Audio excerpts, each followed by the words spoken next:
Beautiful day, isn't it? Castle Rock continues to be one of the safest communities in Colorado. But crime still happens here. An open garage can be an invitation for unwanted guests.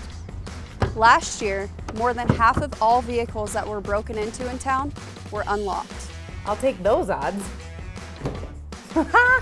Winner, winner. You may think you're hiding it really, really well, but I'm gonna check everywhere. Haha, not so sneaky.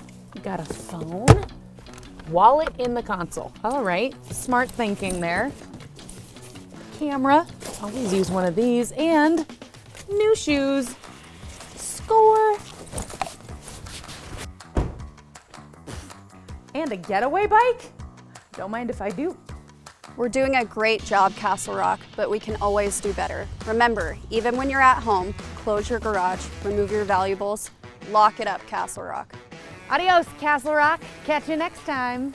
If you see Robin steal or notice anything suspicious or out of the ordinary, please call the Castle Rock Police Department.